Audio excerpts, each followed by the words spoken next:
नमस्कार, मैं मणिभूषण कुमार आप सबों को अपने YouTube चैनल पर स्वागत करता हूं। आज एनडीए घटक के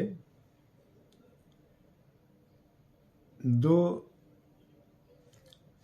भाग चाचा और भतीजा की लड़ाई लोजपा की मैं बात कर रहा हूं, लोजपा रामविलास आज चरम पर चली गई है। लोजपा के स्थापना दिवस के अवसर पर रामविलास पासवान के छोटे भाई पशुपति नाथ पारस, जो कि हाजीपुर से सांसद भी हैं, हाजीपुर संसदीय क्षेत्र में बहुत बड़े कार्यक्रम का आयोजन किया है। बहुत बड़े कार्यक्रम इस मायने में कि वो लोजपा का बड़ा कार्यक्रम है, लोजपा के हैसियत को देखते हुए। इसीलिए उन्होंने एक प्रकार से राष्ट्रीय स्तर का कार्यक्रम आयोजित करने का कार्यक्रम है, जिसमें पशुपति नाथ पारस ने बताया कि हमारे राष्ट्रीय पदाधिकारी जो दूसरे राज्य के प्रदेशाध्यक्ष हैं लोजपा के, वो सभी इसमें शिरकत करेंगे और 2-3 रोज की कार्यक्रम होगा, जिसमें उनके रहने का, खाने का, पीने का या अन्य व्यवस्था सब कुछ हाजीपुर में किया जाएगा। और पशुपति नाथ पारस कार्यक्रम का एक और उद्देश्य यह है कि 2024 का लोकसभा चुनाव है, तो 2024 के लोकसभा चुनाव में पशुपति नाथ पारस भाजपा को भी एक संदेश देना चाहते हैं कि हम आपके भरोसे बैठे नहीं रह सकते हैं। चूँकि भाजपा इधर एनडीए के बड़ा घटक होने के नाते अपने सभी घटक दलों को लटका के, झटका के, पटका के रखना चाहती।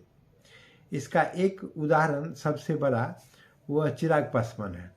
अब देखिए कि चिराग पासवान जो बिहार विधानसभा 2000 के चुनाव में भाजपा के लिए अप्रत्यक्ष रूप से काम किया और वो सभी सदस्य के लिए जो जेडीयू का सीट था वहां अपना प्रत्याशी देने का काम किया और जेडीयू के खिलाफ जब प्रत्याशी दिए तो और उसमें भाजपा के ही प्रत्याशी चले गए ज़्यादा, और उसमें एक ये भी मैसेज गया कि एलजेपी ही भाजपा है। तो इस प्रकार से वही प्रत्याशी भाजपा के प्रत्याशी है, तो वोट 2 भाग में विभक्त हो गए। परिणाम यह हुआ कि जेडीयू भाजपा के साथ रहने के बावजूद 2000 में उसको मात्र 43 सीट मिल सका, जबकि जेडीयू अपना 215 सीट पर बिहार में चुनाव लड़ा था। चूँकि बाकी सीट भाजपा को दिए हुए था, 7 सीट मांझी जी को दिया था, तो ये स्थिति रही। तो लेकिन जिससे चाचा बहुत नाराज थे, जो पारस हैं, वो उनका कहना ये था कि अगर विधानसभा में अगर 5 ही सदस्य होते लोजपा को, अगर जो भी सीट देता 20 सीट देता, वो ज़्यादा 32 सीट 35 सीट मांग रहे थे।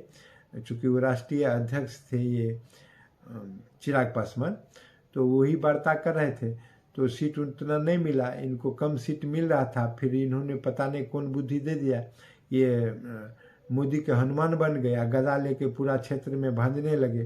परिणाम यह हुआ कि इनका खाता तो खुला बेगूसराय के मटिहानी से, लेकिन वो भी भाग गया। तो अब बिहार में एक भी विधायक नहीं है और ये आपस के झगड़ा ने, सांड भैंसा की तरह दोनों चाचा भतीजा झगड़ा करते हैं और दोनों की बर्बादी निश्चित है। हमको ऐसा लग रहा है कि एक गुट जो है वो दोनों को बर्बादी देखने के लिए बैठा हुआ है और दोनों को पीठ ठोक ठोक को आपस में लड़ा रहा है। यह बात दोनों को समझना चाहिए कि आपस में लड़कर, राजनीति में लड़ाई बहुत दिनों तक चलती नहीं है, उसका भी एक लक्ष्मण रेखा है। और जब तक आप संभलेंगे, आप उत्तर प्रदेश में ही देख लीजिए किस प्रकार मुलायम सिंह, शिवपाल फिर अखिलेश का लड़ाई हुआ, या इस प्रकार से अनेक, तो एक दल उसमें विलुप्त हो जाता है। आप देख सकते हैं फिर चाचा भतीजा की लड़ाई में शिवसेना का जो राज ठाकरे और बाल ठाकरे का भी लड़ाई हुआ, तो वो राज ठाकरे कहाँ चले गए आज पता नहीं है। तो यह व्यवस्था है, तो अगर मिल के रहेंगे तो एक लाठी के रूप में रहेंगे। तो ये जो कार्यक्रम है, और इसी के लिए अभी तक चिराग का भी सीट कहीं फाइनल नहीं हुआ है। उपेंद्र कुशवाहा भी गए, कोई सीट फाइनल नहीं है। इसके बाद हम के मांझी जी भी गए हैं, कोई सीट बिहार में फाइनल, ये बिहार की सिर्फ मैं बात कर रहा हूँ।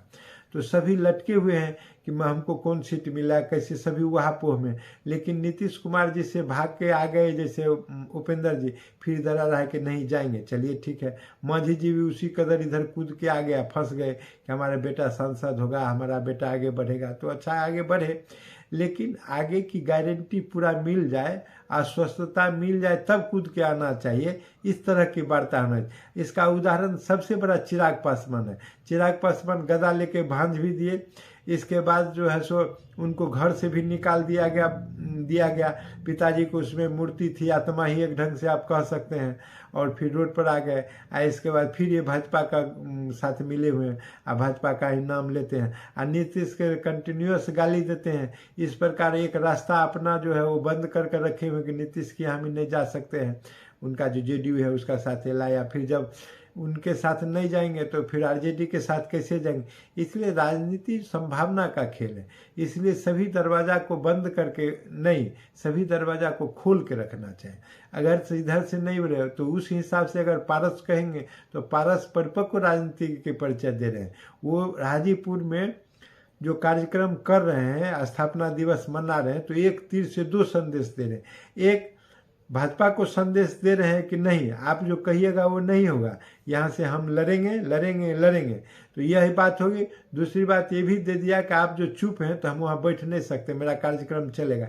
दूसरे तरफ नीतीश कुमार एंड को जो है कंपनी, उसको भी दे रहे हैं कि हम इस बात के लिए भी तैयार हैं कि आप जब कहिएगा आने तो आ जाएंगे। अब प्रश्न है जो पासवान वोट किधर जाएगा इस पर है। तो लेकिन ये जो पशुपतिनाथ पारस हैं वो भी कैबिनेट मिनिस्टर बनाए गए हैं और कई बार से विधायक रहे हैं, बिहार सरकार में भी मंत्री थे, पिछली बार हाजीपुर से सांसद है, सिटिंग सीट उनका है, तो वो भी नहीं छोड़ना चाहिए, नहीं छोड़ेंगे। और जब से दिल्ली में मंत्री हो गए तो उनका एक अपना मिजाज रहा है, अपना रहा है। इस प्रकार से यह उन्होंने भाजपा के घटक दलों के लिए भी एक सीख दी है। आप जिस प्रकार किंग कर्तव्य मूड होके हाथ पर हाथ दे के इस भरोसे बैठे हुए रहते हैं कि 2024 का चुनाव आएगा, समझौता हो जाएगा, और समझौता हो जाएगा तो फिर सीट हमको मिल जाएगा, तो इस प्रकार से टाल मटोल। तो उस समय जो अंतिम क्षण में वार्ता होती है तो वार्ताकार की मजबूरी हो जाती है, और छोटे दल की मजबूरी यह रहता है कि उसके पास ऑप्शन बहुत कम रहता है, और बड़ा दल उसको निगलने के फेरा में रहता है। तो यह समस्या है जिसको समझते हुए पशुपति कुमार पारस ने हाजीपुर में कार्यक्रम करके डंका के चोट पर इसका उद्घोष कर दिया कि हम हाजीपुर से लड़ेंगे। बेहतर होता कि चाचा भतीजा एक साथ मिल के लड़ते, लेकिन इनके पास जो सीट है, वैशाली का सीट है, पारस के पास है, इसके बाद चंदन जी इनके सांसद जीते हुए नवादा से है, फिर खगड़िया का सीट है, तो ये सब सीट जो है इनका हाजीपुर का सीट है, तो ये सब 5 सीट इनके साथ था। लेकिन कमज़ोर होने से चूँकि 5 सदस्य इनके साथ आ गए, एक उधर रह गए, जनता में लोग कहता है कि वोट उधर रह गया, सीट इधर आ गया, तो ये दोनों अगर मिल के रहेंगे तो दोनों के लिए भलाई है। देर सवेर समझ में आएगी, लेकिन तब तक समझ आते आते हाथ का पैर का दोनों का लूट जाएगा। यह राजनीति है, यह घर का नीति नहीं है, चाचा भतीजा का व्यक्तिगत लड़ाई नहीं है। आपको जब लोग कमज़ोर देखेंगे तो ताल ठोक के लड़वा देंगे, आप मौका का फायदा उठाएंगे। इसको देखते हुए दोनों आदमी समझें और भगवान दोनों को सद्बुद्धि दें, इस आशा के साथ है। अगर यह वीडियो पसंद आया हो तो शेयर करें, सब्सक्राइब करें और बेल आइकन दबाने का काम